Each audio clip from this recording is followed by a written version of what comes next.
Assalamualaikum warahmatullahi wabarakatuh. Di sini Ibu akan membahas mengenai transport melalui membran sel. Salah satu fungsi membran sel adalah pengatur keluar masuknya zat. Ini membran sel ya. Adapun membran sel ini tersusun dari fosfolipid bilayer. Apa itu fosfolipid bilayer? Nah, bisa yang bulat ini namanya fosfat. Nah, ini lipid, ini fosfolipid. Bilayer itu lapisan ganda atau dua lapis. Jadi fosfolipidnya ini ada dua lapis atau fosfolipid ganda. Nah, ini fosfolipid bilayer. Kemudian ada protein. Protein dibagi menjadi dua, ada protein integral dan protein perifer. Apa yang membedakan? Pada protein integral, ini proteinnya menembus atau masuk ke dalam dua lapisan fosfolipid. Nah, ini protein integral. Nah, ini. Sedangkan pada protein perifer hanya ada di tepiannya.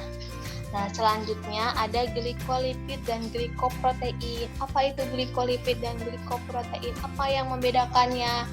Nah, bisa dilihat di sini. Ini ada rantai karbohidrat. Ketika rantai karbohidrat ini bersenyawa dengan protein, dinamakan dengan glikoprotein.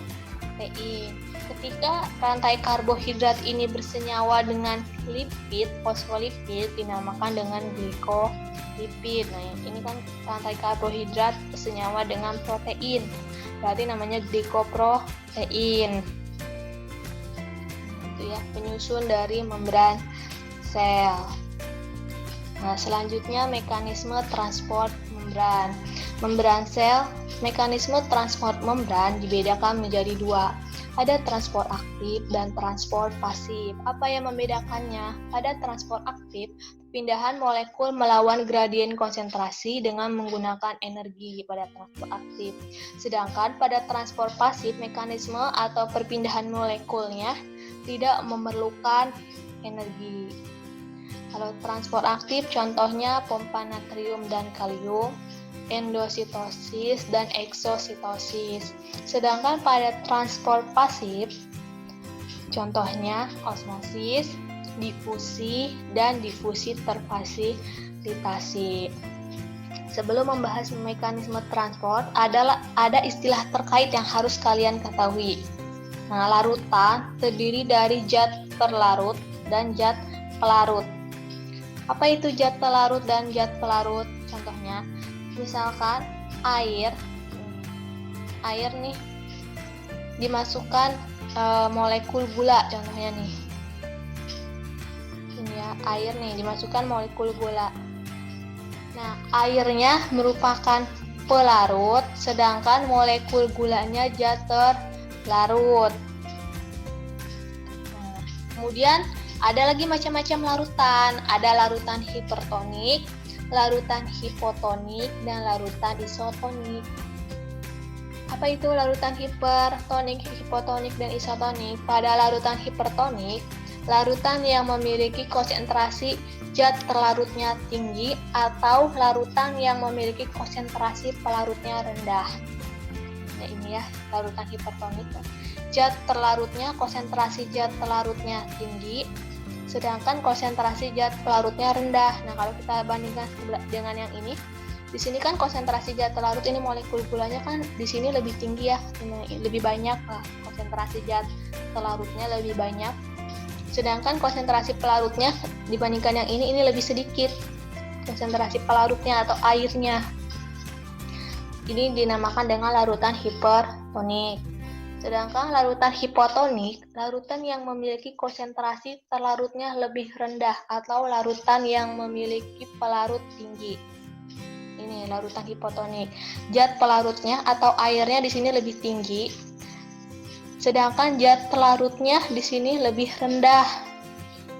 Hipotonik namanya, larutan hipotonik. Nah, kemudian ada larutan isotonik. Dua larutan yang memiliki konsentrasi sama. Osmosis. Sekarang pertama Ibu akan membahas transport pasif. Contohnya itu osmosis ya. Osmosis merupakan proses perpindahan molekul air dari larutan dengan konsentrasi zat pelarut rendah atau konsentrasi air tinggi hipotonik ke larutan dengan konsentrasi yang zat pelarutnya tinggi atau konsentrasi air rendah hipertonik melalui membran semipermeabel atau selektif permeabel. Ini contohnya di sini ya. Di sini kan larutan hipotonik, konsentrasi airnya tinggi, zat pelarutnya rendah. Sedangkan yang sebelah sini larutan hipertonik, konsentrasi airnya rendah, sedangkan zat terlarutnya atau molekul gulanya tinggi. Pada proses osmosis, yang berpindah itu airnya, molekul air yang berpindah dari konsentrasi airnya tinggi atau larutan hipotonik ke konsentrasi airnya rendah atau hipertonik. Nah, ini air yang berpindah ya pada proses osmosis. Nah, ini bisa dilihat juga yang warna ini air, sedangkan yang ini zat gula atau zat terlarutnya gula.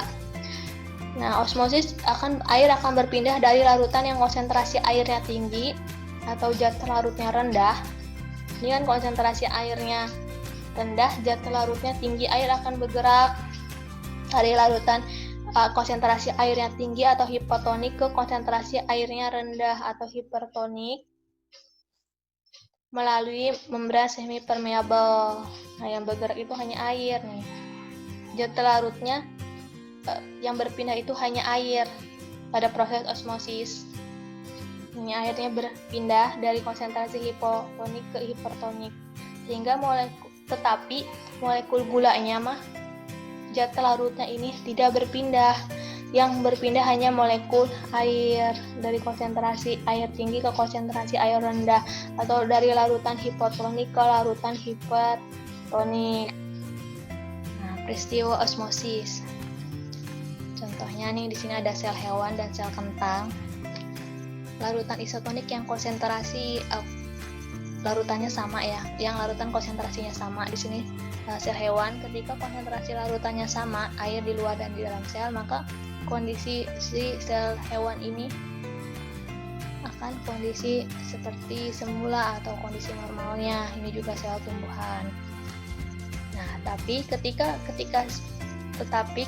si sel hewan ini ya dimasukkannya ke larutan hipotonik.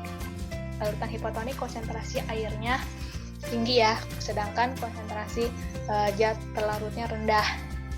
Dimasukkan nih si sel hewannya.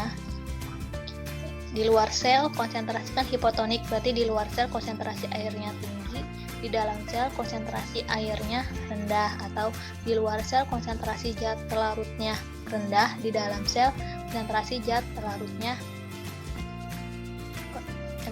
di luar sel konsentrasi zat terlarutnya rendah, di dalam sel konsentrasi zat terlarutnya tinggi ya, zat terlarut. Nah, kalau ya kan yang bergerak air, berarti air dari konsentrasi air di luar nih ya. Konsentrasi di luar ini airnya tinggi kan, hipotonik. Sedangkan di dalam sel airnya rendah, sehingga air akan masuk. Begitupun dengan yang sel tumbuhan. Ketika air di luar sel ini airnya tinggi atau hipotonik, sedangkan di dalam sel airnya rendah atau hipertonik, maka air akan bergerak dari hipotonik ke hipertonik.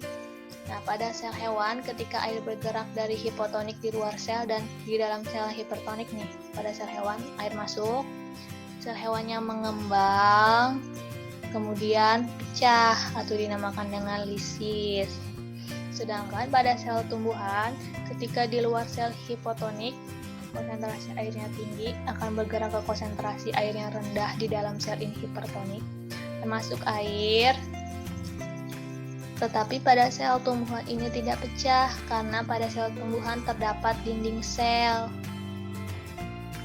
Ketika airnya masuk, selnya mengembang tapi tidak pecah karena adanya dinding sel, sehingga si sel tumbuhan ini mengalami turgid, mengembang karena air masuk ke dalam sel.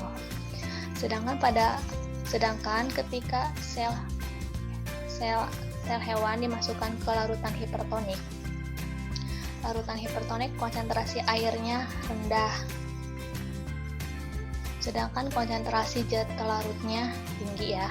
di luar sel nih.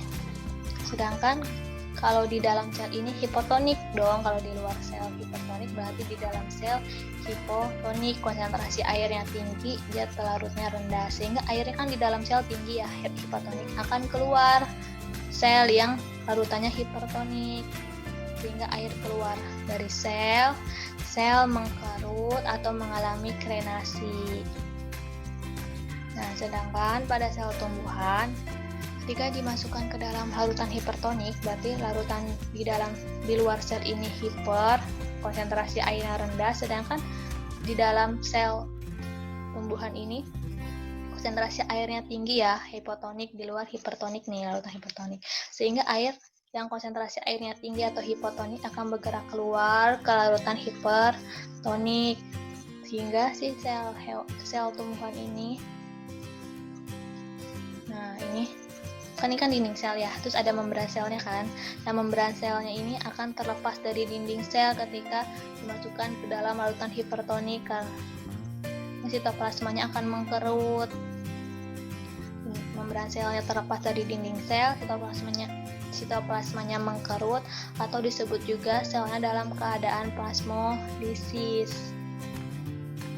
Nah, karena airnya keluar dari sel tumbuhan. Nah, contohnya nih pada peristiwa osmosis, ketika kentang dimasukkan ke dalam larutan garam yang hipertonik, si berat kentang ini akan berkurang. Kan tadi kan larutan garam, kentang ini kan sel tumbuhan ya, dimasukkan ke larutan garam nih hipertonik ini kan, si berat sel kentang ini akan berkurang. Kenapa?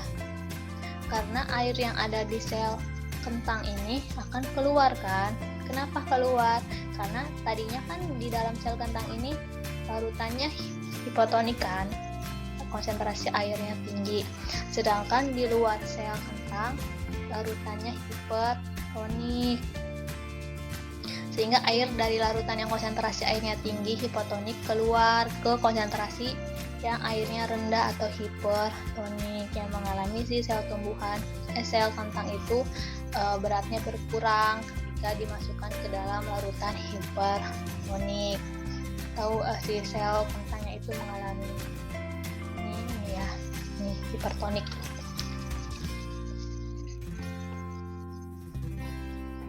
Nah, bahasan selanjutnya tadi kan transport aktif, maksudnya transport pasif. Contohnya ada osmosis. Nah, selanjutnya difusi. Kalau osmosis yang bergerak air dari konsentrasi air tinggi ke konsentrasi air rendah, atau dari larutan yang hipotonik ke hipertonik. Sedangkan pada difusi ini kebalikan, zat terlarut akan bergerak dari konsentrasi yang tinggi hipertonik ke konsentrasi yang rendah hipotonik. Nah, contohnya ini molekul hingga mencapai suatu kesetimbangan. Contohnya ini molekul warna hijau ini. Di sebelah kiri ini molekul hijau ini konsentrasi molekul hijaunya tinggi atau hipertonik ya, konsentrasi molekul hijaunya di sini hipertonik, sedangkan yang di sebelah kanan berarti hipotonik atau konsentrasi hijaunya rendah. Nah, kalau difusikan dia akan bergerak di konsentrasi yang hipertonik atau konsentrasi yang warna hijaunya tinggi bergerak ke konsentrasi yang warna hijaunya rendah atau hipotonik. Bergerak kemudian mencapai suatu kesetimbangan. Ini ketika larutannya berada pada satu molekul. Nah, ini contohnya larutan yang berada pada dua molekul. Nah, yang sebelah sini larutan di sebelah kiri konsentrasi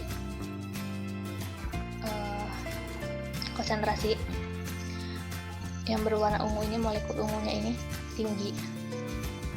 Sedangkan sebelah kiri ya konsentrasi ungunya tinggi, sedangkan sebelah kanan konsentrasi hijaunya yang tinggi.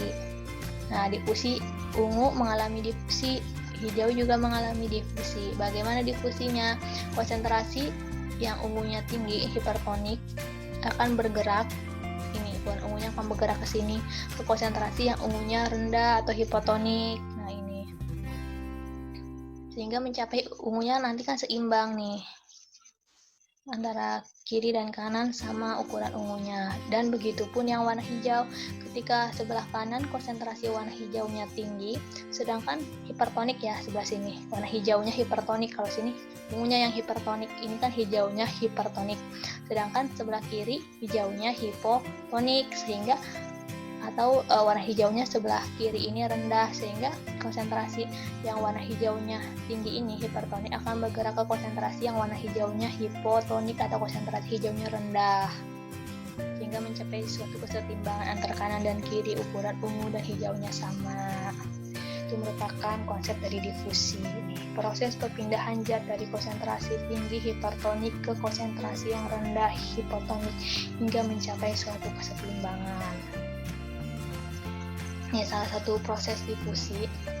Ini kan air ya, ketika dimasukkan tinta, di sini kan tadi konsentrasinya hipertonik kan, warna tinta merahnya ini tinggi, konsentrasi warna merahnya tinggi, dan dia akan bergerak ke konsentrasi tintanya yang rendah ke sini, sehingga akan mencapai satu kesetimbangan. Nah, kecepatan proses difusi itu dipengaruhi oleh suhu.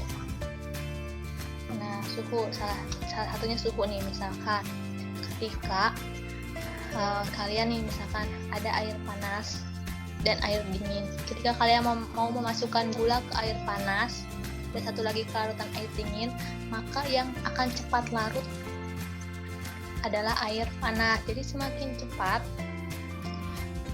semakin panas suhunya, akan semakin cepat proses difusinya. Begitupun ukuran molekul, ketika semakin kecil ukuran molekulnya, maka kecepatan difusinya semakin cepat. Proses difusi. Nah, selanjutnya transport pasif. Udah kita bahas osmosis, difusi. Nah, sekarang apa bedanya difusi dengan difusi terfasilitasi? Nah, Ibu contohkan misalkan ya, proses pengangkutan glukosa dari lumen usus ke dalam pembuluh darah usus.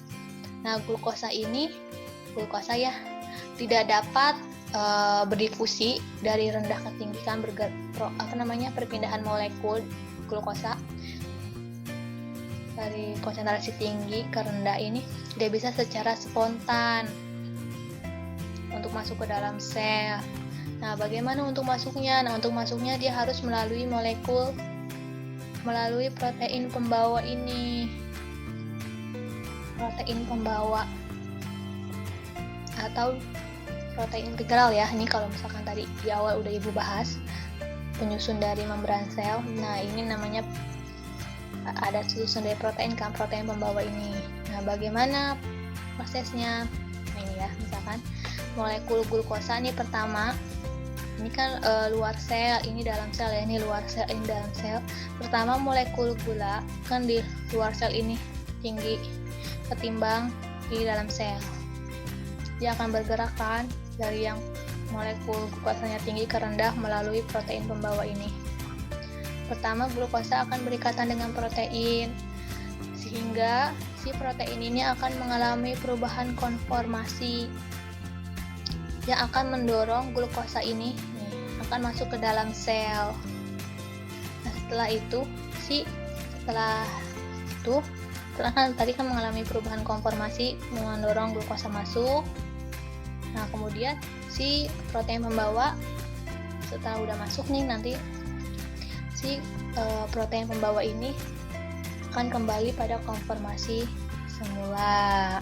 Nah, ini difusi terfasilitasi. Difusi untuk keluar masuk zat dari konsentrasi ke konsentrasi rendah, tapi melalui protein pembawa atau difusi yang dibantu oleh protein pembawa. Nah, tadi kita udah bahas mengenai transport pasif, contohnya difusi, osmosis, dan difusi terfasilitasi. Kalau misalkan pada difusi, tadi kan yang berpindah dari konsentrasi zat larutnya tinggi ke konsentrasi zat larutnya rendah. Sedangkan pada transport aktif, kebalikan dari konsentrasi zat larutnya rendah ke konsentrasi zat larutnya tinggi. Nah, dengan menggunakan energi. Nah, contohnya ini ya. Nah, di sini ini luar sel, ini di dalam sel. Di luar sel ini konsentrasi natriumnya tinggi, sedangkan di dalam sel konsentrasi natriumnya rendah. Jadi ini rendah ya. Sedangkan pada kaliumnya ini konsentrasi di luar sel ini kaliumnya rendah, sedangkan di dalam sel tinggi. Ini kan melawan gradien konsentrasi, jadi zat larutnya dari yang rendah ke tinggi menggunakan energi ATP ya, melawan gradien konsentrasi menggunakan energi. Nah, K ini diperlukan untuk muatan listrik pada sel saraf ya. Nah, untuk memasukkannya, nah seperti ini. Pertama, ini kan natrium, ini akan masuk ke protein ini, protein integral. Masuk 3 nih natriumnya, kemudian mengalami fosforilasi menggunakan ATP ini, sehingga akan mengalami perubahan bentuk. Mengalami perubahan bentuk sehingga natrium ini keluar dari sel, kemudian akan masuk potasium, akan melepas fosfat. Nah, akan kembali lagi nih masuk tadi natrium keluar 3, masuk potasium 2, melepas fosfat dan akan kembali ke ukuran bentuk semula, sehingga si kalium ini akan keluar dari protein ini ya. Jadi melawan gradien, jadi yang rendah nih natriumnya ke tinggi melawan gradien konsentrasi kan, dengan menggunakan energi ATP, sehingga masuk kalium yang konsentrasi di luar rendah masuk ke dalam yang konsentrasi kaliumnya tinggi. Contohnya transport aktif pompa natrium dan kalium. Selanjutnya eksositosis. Nah, eksositosis merupakan proses pengeluaran zat dari dalam sel. Jadi zat yang ada di dalam sel akan dikeluarkan dari sel melalui proses eksositosis. Nah, contohnya kan ini badan Golgi akan menghasilkan vesikula yang berisi muatan yang diselubungi protein warna ungu ini. Nah, ketika dia akan mengeluarkannya, ini kan vesikula ya. Vesikula dilepaskan dari badan Golgi dengan membawa muatan molekul. Selanjutnya, si protein ini akan lepas. Kemudian si vesikula ini akan bergabung dengan membran sel dan mengeluarkan muatan, sehingga muatan keluar dari si sel tersebut. Membran sel atau membran plasma. Nah, selanjutnya ada proses endositosis. Pada endositosis, proses pemasukan zat ke dalam sel. Tadi kalau eksositosis pengeluaran, kalau endositosis pemasukan. Pertama, muatan menempel pada reseptor dan reseptor agregat. Nah, ini sehingga si membran sel ini akan mengalami invaginasi atau pelakukan. Nih, kan reseptor menyebabkan selubung protein menempel pada membran. Selanjutnya, si protein ini akan menempelkan pada membran. Nah, adanya reseptor tadi. Nah, ini mengalami pelakukan, terus ditempeli oleh protein, invaginasi, kemudian lepas dari membran sel, akan menghantarkan muatan ini. Ini vesikula dilepaskan di dalam sel, selubung protein lepas yang warna ungunya. Kemudian si vesikula tadi akan bergabung dengan organel internal seperti lisosom. Nah, lisosom ini kan pencernaan seluler ya, pencernaan di dalam sel, sehingga muatan dilepaskan ke dalam sitosol. Ini proses endositosis. Nah, proses endositosis ini terbagi menjadi 2. Ada fagositosis dan pinositosis. Pada fagositosis, pemasukan zat padat atau sel lain ke dalam tubuh. Jadi kalau fagositosis ini pemasukan zatnya ke dalam sel berupa zat padat atau sel lainnya. Sedangkan pinositosit ini pemasukan zatnya berupa cairan. Ini kalau kita lihat, ini kan yang A ini pinositosit karena pemasukan zat berupa cairan membentuk vesikula ya. Sedangkan yang B ini berupa zat padat nih akan masuk ke dalam sel. Pinositosit tadi kan mengalami invaginasi atau penakukan, nanti akan membentuk vesikula. Lisosom akan bergabung dengan lisosom melakukan pencernaan. Ketika zat-zat ini sudah tidak berguna atau berfungsi kembali, tidak dapat digunakan kembali, maka zat ini akan dikeluarkan. Partikel ini akan dikeluarkan melalui eksositosis. Mungkin itu saja penyampaian materi mengenai transport pada membran sel. Nah, adapun penyampaian materi yang Ibu sampaikan berdasarkan referensi berikut ini nih, referensi ini ya. Penyampaian materi yang Ibu sampaikan. Kurang lebihnya Ibu mohon maaf. Wassalamualaikum warahmatullahi wabarakatuh.